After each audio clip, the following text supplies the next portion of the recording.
Hey guys, Robert here. Check out our newest addition to the fleet. It is a 2020 Jeep Gladiator, and it is going to be our new dog truck. It is going to take a while for it to take shape, but we are looking forward to it. As you can see, it is the new vehicle for Mushing and Mushing.com. If you don't know already, we are the new owners of Mushing magazine, and boy, do we have a lot in store for you guys. And it's going to start with getting the name out a heck of a lot more than it was before.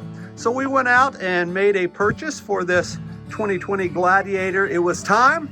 Our old tired 2020 Toyota Tundra is on its last leg. Every time we take it into the shop, it's another $2,000 for this, $2,000 for that.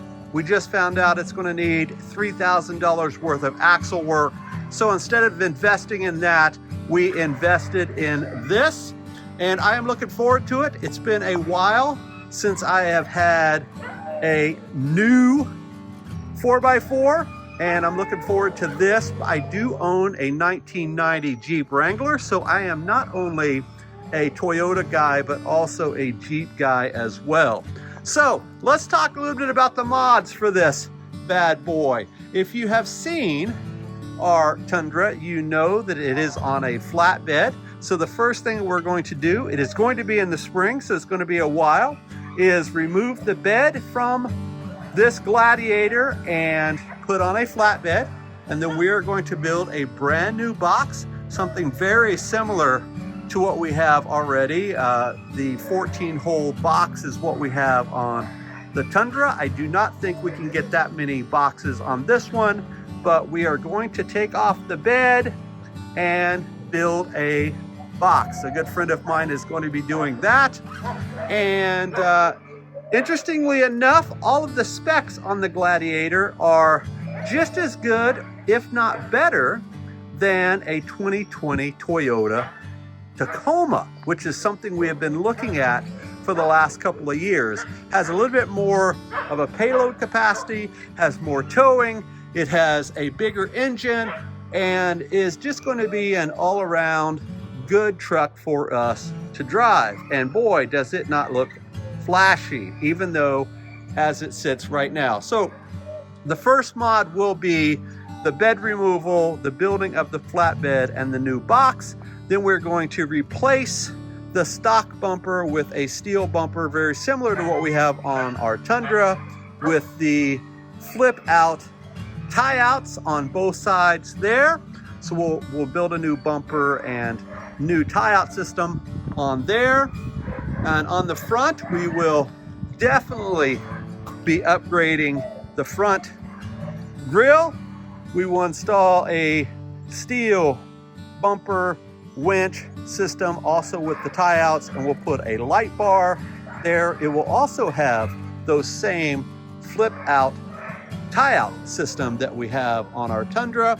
We will install a snorkel, and we install snorkels on our vehicles for a couple of reasons. Number one, we do some off-roading, and we do live on a dirt road, so it is quite dusty around here, and they seem to work a little bit better with those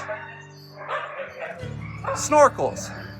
We are not going to do a lot to the inside, but it's cool that it does have this two-part system for roof removal. We're going to keep that intact. We will probably put a small rack on the top, mainly for gear hauling. On the bed, we're going to install a Yakima rack system, similar to what we've had before, but we'll also have the ability to install our rooftop tent, and we'll install that on top of the dog box. As you can see, the new graphics are in place, and those are looking sharp. And if you look really closely at the inlay here, that is paying homage to my buddy Bodie. He is the logo for Team Aneke. So we have that on both sides in that cutout. And if we go on around, we'll probably switch out the headlights, probably the grille. I'm not sure on that yet. Maybe the fenders, but we would definitely install new tires and wheels, probably beef it up a little bit, maybe a 2.5-inch lift and bigger tires, probably some 31-inch tires and wheels to make it a little bit beefier of a ride for sure. And just keep going as we're going. And I think that it's going to be pretty sharp looking vehicle. I have not seen a dog truck that is made out of a Jeep Gladiator, and that could be for good reason. Maybe people thought, well, it's too small of a vehicle, or they're not Jeep folks, whatever. We always like pushing the boundaries a little bit. So on the inside, it has ample room, has a full back seat with quite a bit of leg room. It has all the 2020 bells and whistles, so all of the tech and all of that, and it will suit us just fine. We will add a couple of other things that are not necessary for the mushing side of things, but for overlanding in particular. We will install a Weeboo system. We'll install some other comms like a ham radio and that sort of thing to keep us up to date on the road. And then another thing that we're going to do is, if you've seen our dog box on our Tundra, you know that on the back is all of our signage. It has our kennel name and sponsors and all that. What we're probably going to do on our new build is have our spare tire and rack system there, probably some jerry cans, maybe a propane tank, that sort of thing, to allow for more overlanding adventures.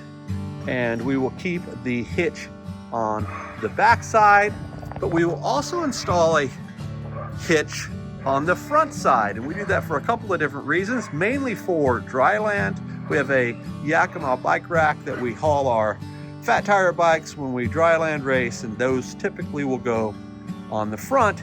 We do not put them on the back because we have a ladder to get on top of the box to get our sleds and gear from up top. So if we have a bike rack back there, it makes it very difficult to navigate that ladder. So what do you guys think? Do you like the new dog truck vehicle for mushing.com? Let me know in the comments. Let me know if you think we're crazy for doing a build like this. I think it's going to look pretty sharp and be one of a kind for sure. It'll be a long time coming, at least till spring, but until then, I think it's going to be a lot of fun, and we're going to keep you guys up to date. I wanted to do this video today because winter is coming and it will snow before you know it, and I wanted to make sure we could get this when it was still fresh and clean and looking sharp as it does right now before it gets all that road grime and winter stuff on it. So let me know in the comments what you think, and hit the subscribe button. We'll be doing a lot of videos on this build in the future. Talk again soon. Goodbye.